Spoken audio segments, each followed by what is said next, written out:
Think your morning commute is rough. Try navigating a city where human waste flows through open gutters right beneath your feet, where gin costs less than a loaf of bread, and where most children don't live to see their 30th birthday. Welcome to London in the 1700s, a sprawling metropolis of nearly 700,000 souls, balanced precariously between enlightenment and absolute chaos, between remarkable progress and shocking depravity. This is the story of what life was actually like in Georgian London, and trust me, it's nothing like the costume dramas make it look. Right, let's step into those labyrinthine streets and experience what your senses would actually encounter. First thing you'd notice, the ground beneath your feet. The cobblestones are absolutely slick with this noxious mixture of mud, animal droppings, and human excrement. There are no pavements, no sidewalks, separating pedestrians from traffic. You're jostling constantly with horses, rattling carriages, and even livestock being driven to market in this dangerous, chaotic dance where one wrong step could see you trampled or worse.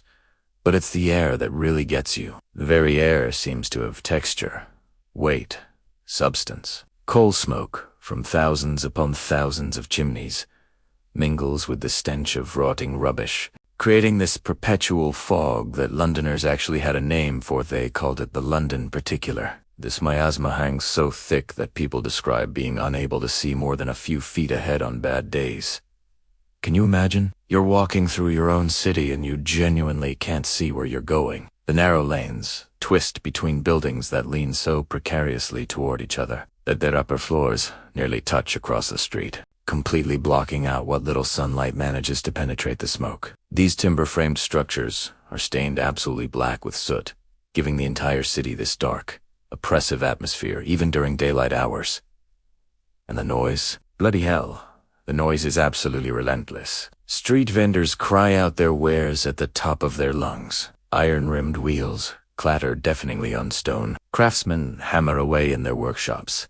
Church bells constantly mark the hours, and half a million simultaneous conversations create this constant background roar that never, ever stops. It's sensory overload on a scale that's genuinely difficult to comprehend. Behind these chaotic streets lie the dwellings where Londoners retreat. Each night, their retreat suggests far more sanctuary than most will actually find. Housing in 1700s London illustrates the city's brutal class divisions more starkly than anything else. In the West End, the aristocracy occupy these elegant townhouses with proper glazed windows and private courtyards. Inside, you'd find Turkish carpets, Chinese porcelain, mahogany furniture imported from the colonies. Servants maintain perfect order. Coal fires provide constant warmth, and candlelight illuminates sophisticated evening entertainments. But venture east toward the working districts and you enter a completely different world. Entire familias, sometimes 10 or more people, crowd into single rooms in absolutely dilapidated tenements.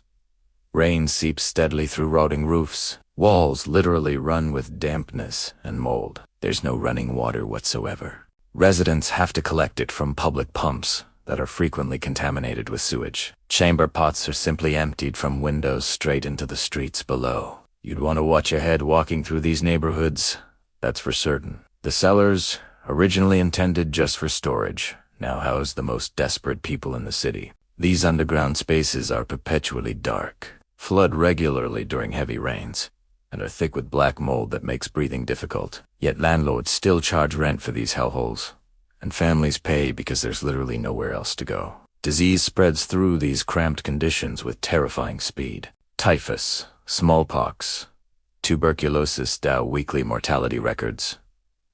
Tell this grim story of a city where death is genuinely the most constant. Resident, so who are the people actually navigating this harsh landscape? London in the 1700s is built entirely on back-breaking done-to-dusk labor that wears boadies down with merciless efficiency. Artisans and tradesmen form the economy's absolute backbone. Silversmiths, printers, tailors, shoemakers, they all work in small workshops typically attached to their homes. They rise before dawn breaks and work by flickering candlelight long after darkness falls. Apprentices, some as shockingly young as 7 years old, learn trades through years of genuinely grueling training. They often endure harsh sometimes brutal treatment from masters who view them primarily as cheap labor rather than students. It's a system that produces skilled craftsmen, sure, but at an enormous human cost. Then you've got the laborers, the blokes who load ships at the docks, haul coal through the streets, dig foundations, perform the 1,000 exhausting physical tasks that keep this massive city functioning. Their wages barely cover subsistence. A harsh winter, an injury on the job, a bout of illness, any of these can plunge an entire family into absolute destitution overnight. Women work too, though their labor is often rendered completely invisible in the historical record. They take in washing, do piecework, sewing in their cramped rooms, sell goods in the streets, work as domestic servants in those grand West End houses. The most desperate turn to prostitution. London's sex trade is absolutely vast, driven by crushing poverty and thousands of soldiers and sailors with money burning holes in their pockets. Follow the flow of human traffic now to one of London's great markets. These are the genuine commercial hearts of the city, where the countryside meets urban demand, where fortunes are made and lost daily, where the theater of everyday life reaches its absolute crescendo. Covent Garden Market sprawls across the piazza in a riot of color and frenzied commerce. Farmers arrive hours before dawn with wagons absolutely loaded with produce. Fishmongers displayed their catches on beds of ice that melt rapidly. The smell is utterly overpowering. Fresh fish mingles with overripe fruit and the sweat of packed humanity pressed together. Butchers' stalls hang heavy with carcasses, beef, mutton, pork, poultry. Blood drips steadily onto sawdust floors. There's no refrigeration, no food safety standards whatsoever. You buy what looks and smells freshest, and genuinely hope for the best. Haggling is absolutely expected. Prices fluctuate wildly based entirely on your skill at negotiation and how desperate either party is for the transaction. It's a daily battle of wits played out thousands of times across the market. From the market, streets slope steadily down toward London's great artery, the River Thames. This is a working river, London's highway and sewer, horrifyingly combined into one. The Thames absolutely teems with traffic.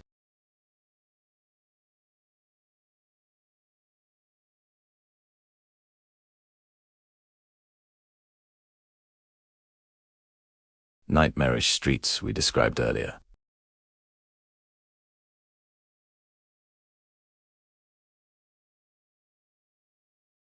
Sugar from Caribbean plantations, timber from the Baltic.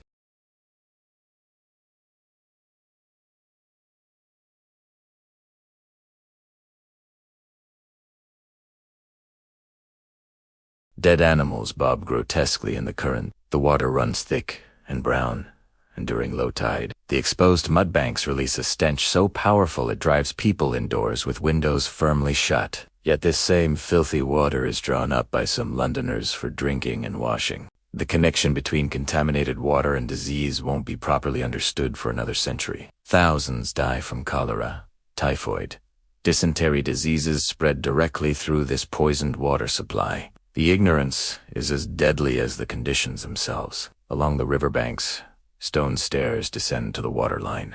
Traitor's Gate at the Tower, where state prisoners once entered, and dozens of others with evocative names like Three Crane Stairs and Blackfriars Stairs. Here, ordinary Londoners hire boats or simply stand watching the endless river traffic, the working life of the city made visible in constant movement.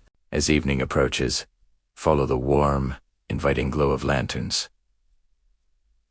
To the tavern, the absolute social hub of working-class London. These establishments function as meeting places, employment offices, banks, post offices, and entertainment venues all rolled brilliantly into one. Push open that heavy wooden door and enter a world thick with pipe smoke and overlapping conversation. The room is low-ceilinged and cramped, lit by tallow candles that sputter and smoke, making the air even thicker. Long wooden tables are absolutely crowded with men and some women drinking ale, gin, wine.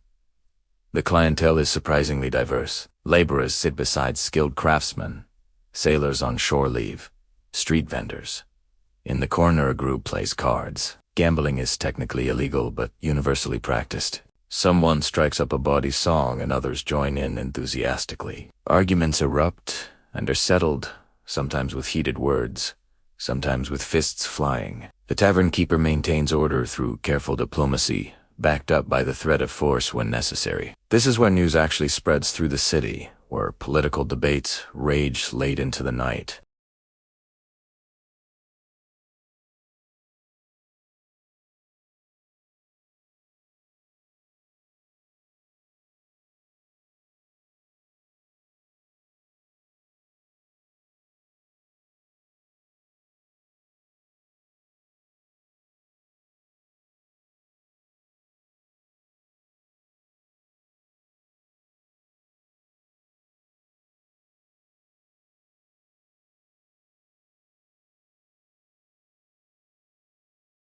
People find joy where they can. They sing, they laugh, they argue passionately about politics and philosophy.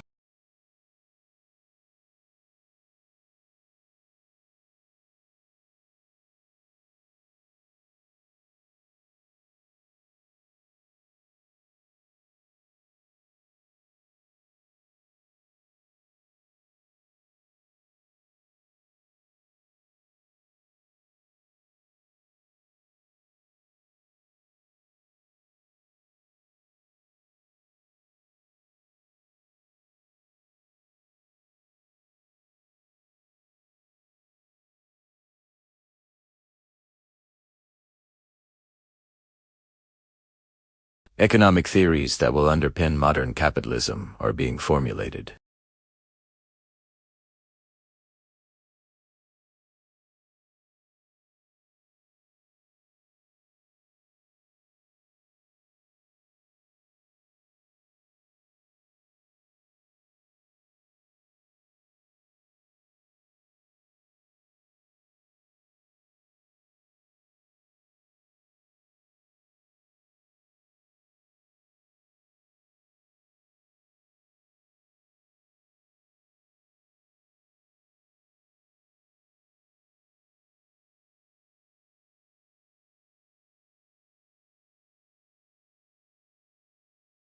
And from that collision will emerge the Industrial Revolution, the modern city, new ideas about human rights and dignity that still shape our world today. But for the people actually living through it, for that family of 7 crammed into a single moldy room, for the apprentice working 18-hour days, for the woman selling her body because there's no other way to feed her children.